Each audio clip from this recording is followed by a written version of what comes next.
ഇത്തിരി നേരം പ്രശാന്ത് വിജയ് സംവിധാനം ചെയ്ത് റോഷൻ മാത്യൂസ്, സെറിൻ ഷിഹാബ് എന്നിവർ പ്രധാന വേഷത്തിൽ വന്ന ഈ മലയാളം റൊമാന്റിക് ഡ്രാമ സിനിമയെ കുറിച്ചാണ് ഇന്ന്.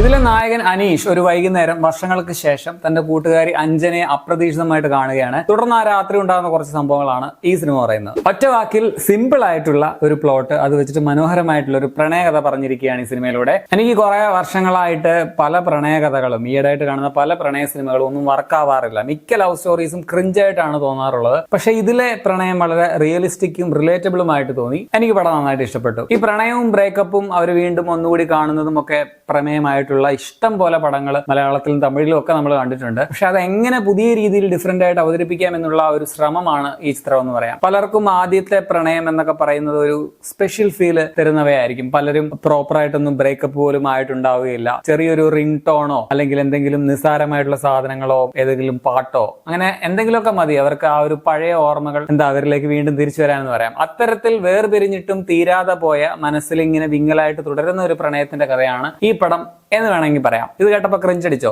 It's okay. പക്ഷെ പടം അത്രയ്ക്ക് ക്രിഞ്ചൊന്നും അല്ല കേട്ടോ. ഫസ്റ്റ് ഹാഫ് ഒരു 96 വൈബ് ഒക്കെ സമ്മാനിച്ച് സെക്കൻഡ് ഹാഫിലേക്ക് വരുമ്പോൾ പടം കുറച്ചൊന്ന് കോംപ്ലിക്കേറ്റഡ് ആവുന്നുണ്ട്. കോംപ്ലിക്കേഷൻ എന്നല്ല, നമ്മുടെയൊക്കെ ലൈഫിൽ വേണമെങ്കിൽ ചിലപ്പോൾ സംഭവിച്ചേക്കാവുന്ന ഒരു കാര്യമാണ്. ആ ഒരു രാത്രി മുഴുവൻ അങ്ങനെയാണ് നടക്കുന്നത്. അത് കുറച്ച് രസകരമായിട്ട് തന്നെയാണ് പടത്തിൽ അവതരിപ്പിച്ചിരിക്കുന്നത്. ചെറിയ ചില കോമഡീസ് ഒക്കെ ഉണ്ടായിരുന്നു, അത് വർക്കായിട്ടുണ്ട്. പിന്നെ ഈ കഥാപാത്രങ്ങളോട് നമുക്ക് തോന്നുന്ന ഒരു ഇഷ്ടം കൊണ്ട് പടത്തോടും ആ ഒരു വൈകാരിക അടുപ്പം തോന്നുന്നുണ്ട്. കിടിലൻ പെർഫോമൻസുകളാണ് പടത്തിന്റെ മറ്റൊരു പോസിറ്റീവ്. അനീഷ്, അഞ്ജന എന്നീ ക്യാരക്ടേഴ്സ് ആയിട്ട് റോഷൻ മാത്യുവും സെറിൻ ഷിഹാബും കിടുവായിട്ട് തന്നെ പെർഫോം ചെയ്തിട്ടുണ്ട്. റോഷൻ മാത്യൂസ് ഏത് റോൾ കൊടുത്താലും ഈസി ആയിട്ട് ചെയ്യുന്ന നടനാണ്, നമുക്ക് കാണാം. അത്രയ്ക്ക് വേഴ്സറ്റൈൽ ആയിട്ടുള്ള ഒരു ആക്ടറാണ്. ഇതിലും അത് തെറ്റിച്ചിട്ടില്ല. സെറിൻ ഷിഹാബ് ആണെങ്കിലും ഒരു 4-5 സീൻ മാത്രമുള്ള ഒരു റോൾ ആണെങ്കിൽ പോലും ഒരു പടം മുഴുവൻ വിഴുങ്ങാൻ കെൽപ്പുള്ള ഒരു നടിയാണ്. അപ്പൊ പിന്നെ നായികയായിട്ട് വരുമ്പോൾ പിന്നെ പറയേണ്ട കാര്യമില്ല. ഇതിലെ അഞ്ജന ക്ലീഷേ ബ്രേക്കിംഗ് ആയിട്ടുള്ള ഒരു ക്യാരക്ടർ ആണെന്ന് പറയാം. അത്ര ക്ലീഷേ ബ്രേക്കിംഗ് ഒന്നും അല്ല, പക്ഷെ സോ നൈസായിട്ട് തന്നെ ചെയ്തിട്ടുണ്ട്. ശരിക്കും ഈ രണ്ട് കഥാപാത്രങ്ങളുടെയും സംഭാഷണങ്ങളിലൂടെയാണ് കഥ മുമ്പോട്ട് പോകുന്നത്. ഇപ്പൊ ഇവരുടെ പ്രണയവും പഴയ കാലവും ഒന്നും ഒരൊറ്റ ഫ്ലാഷ് ബാക്ക് ഒന്നും കാണിക്കുന്നില്ല.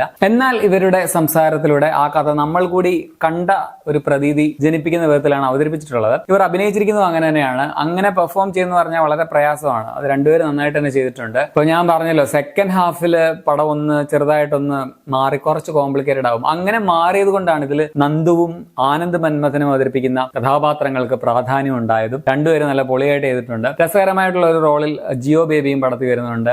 അതുപോലെ അതുല്യ ശ്രീനിയും മറ്റൊരു പ്രധാന വേഷത്തിലുണ്ട്. പിന്നെ ടെക്നിക്കൽ സൈഡിൽ രാകേഷ് ധരനാണ് ക്യാമറ, എഡിറ്റിംഗ് ഫ്രാൻസിസ് ലൂയിസ് ആണ്. വിഷ്വലുകളൊക്കെ സ്റ്റാൻഡേർഡ് ആയിട്ടാണ് തോന്നിയത്. ഈ പടത്തിന്റെ മ്യൂസിക് സിനിമയുടെ വലിയ പോസിറ്റീവ് ആണ്. ബാക്ക്ഗ്രൗണ്ട് സ്കോറും പാട്ടുകളും ഒക്കെ സിനിമയെ നന്നായിട്ട് എലവേറ്റ് ചെയ്യുന്നുണ്ട്. ഒരു മൂഡ് ക്രിയേറ്റ് ചെയ്യുന്നതിൽ ഇതിന്റെ സംഗീതം വലിയ പങ്ക് വഹിച്ചിട്ടുണ്ട്. പ്രത്യേകിച്ച് പാട്ടിന്റെ വരികളൊക്കെ ഭയങ്കര രസമാണ്. സംവിധായകൻ തന്നെയാണ് ഇതിന്റെ വരികൾ എഴുതിയെന്ന് തോന്നുന്നു. ബേസിൽ CJ ആണ് ഇതിന്റെ സംഗീതം. കൊള്ളാമായിരുന്നു. വിശാഖ് ശക്തിയാണ് പടത്തിന്റെ തിരക്കഥ. സംവിധായകൻ പ്രശാന്ത് വിജയുടെ എനിക്ക് തോന്നുന്നു ആദ്യത്തെ കൊമേഴ്സ്യൽ പടമാണ് ഇതെന്ന്. ഒരു തഴക്കം ചെന്ന സംവിധായകനെ പോലെ തന്നെ പടം മേക്ക് ചെയ്ത് വെച്ചിട്ടുണ്ട്. ഇതിനി എല്ലാവർക്കും വർക്കാകണം എന്ന് നിർബന്ധമില്ലാത്ത ഒരു സിനിമയാണ് കേട്ടോ. എനിക്ക് ഇഷ്ടപ്പെട്ടു എന്ന് വിചാരിച്ച് ചിലർക്ക് വേണമെങ്കിൽ ഇത് ക്രിഞ്ചായിട്ട് തോന്നിയേക്കാം. ഇപ്പോൾ പ്രണയകഥയാണെന്ന് വിചാരിച്ച് ഈ പഴഞ്ചൻ സ്റ്റൈലിലുള്ള ഏതെങ്കിലും ഒരു പ്രേമം പ്രതീക്ഷിച്ചുകൊണ്ട് പടം കണ്ടാൽ അവർക്ക് ഇഷ്ടപ്പെട്ടെന്ന് തീരെ വരില്ല. പ്രത്യേകിച്ച് നിങ്ങൾ ഈ നല്ല ഓർത്തഡോക്സ് ചിന്താഗതിയൊക്കെ ഉള്ള ആൾക്കാരാണെങ്കിൽ നിങ്ങൾക്ക് തീരെ പറ്റിയ പടമേ അല്ലെന്ന് പറയാം. ഈയിടെ ഞാൻ ഡ്യൂഡ് എന്ന തമിഴ് സിനിമ റിവ്യൂ ചെയ്തപ്പോൾ എന്റെ റിവ്യൂവിന്റെ താഴെയും വന്നു അതുപോലത്തെ കമന്റ്സ്. മറ്റു പല ആൾക്കാരുടെയും റിവ്യൂസിന്റെ താഴെ വന്നു. തമിഴ്നാട്ടിലൊക്കെ ആണെങ്കിൽ ആ പടത്തിനെതിരെ പറഞ്ഞ പല പ്രമുഖരായ വ്യക്തികളും ഒക്കെ എന്താ പറയാ, സംസ്കാരം നശിപ്പിച്ചു, ഭാര്യയെ കാമുകന് കൊടുത്തു, താലിക്ക് വിലയില്ല, അങ്ങനെയൊക്കെയുള്ള സംസ്കാര സംരക്ഷകരായിട്ടുള്ള യാഥാസ്ഥിതരായിട്ടുള്ള സദാചാരം ജീവിതത്തിന്റെ ഭാഗമായിട്ട് കരുതുന്ന ആ ഒരു ടൈപ്പ് ആൾക്കാർക്ക് പറ്റിയ സിനിമയെ അല്ലത്. സോ എല്ലാവർക്കും വർക്കാവണമെന്നൊന്നുമില്ല. സോ മൊത്തത്തിൽ ഒരു സിമ്പിൾ ആയിട്ടുള്ള മനോഹരമായിട്ടുള്ള ക്ലീഷേ ബ്രേക്കിംഗ് ആയിട്ടുള്ള ഒരു പ്രണയകഥയാണ് ഇത്തിരി നേരം. മറ്റുള്ളവർക്ക് എങ്ങനെ ഫീൽ ചെയ്യുന്നതെന്ന് എനിക്കറിയില്ല. എനിക്ക് പക്ഷേ പടം നന്നായിട്ട് വർക്കായി. പേഴ്സണലി പടം നന്നായിട്ട് ഇഷ്ടപ്പെട്ടു എന്ന് പറയാം. ഒരു വൻ വിജയമാകുമോ എന്ന കാര്യം എനിക്ക് സംശയമാണ്. ഞാൻ 2 തവണ പോയിട്ടാണ് എനിക്ക് പടം ഇന്ന് കാണാൻ പറ്റിയത്. പടത്തിന് ആളില്ലായിരുന്നു. പക്ഷെ ഇങ്ങനെയുള്ള ചെറിയ സിനിമകളും വിജയിക്കേണ്ടത് നല്ല സിനിമകൾ മലയാളത്തിൽ ഉണ്ടാകുന്നതിന് ആവശ്യമാണ്. താല്പര്യമുള്ളവർക്ക് പടം തിയേറ്ററിൽ കാണാൻ പറ്റും. 2 മണിക്കൂർ 17 മിനിറ്റാണ് പടത്തിന്റെ റൺ ടൈം. 18+ ഒന്നുമല്ല, 16+ എന്ന് വേണമെങ്കിൽ പറയാം. അപ്പൊ നിങ്ങൾ ഈ പടം കണ്ടുള്ളവരാണെങ്കിൽ നിങ്ങളുടെ അഭിപ്രായം കമന്റിൽ രേഖപ്പെടുത്തുമല്ലോ. ശരിയെന്നാ.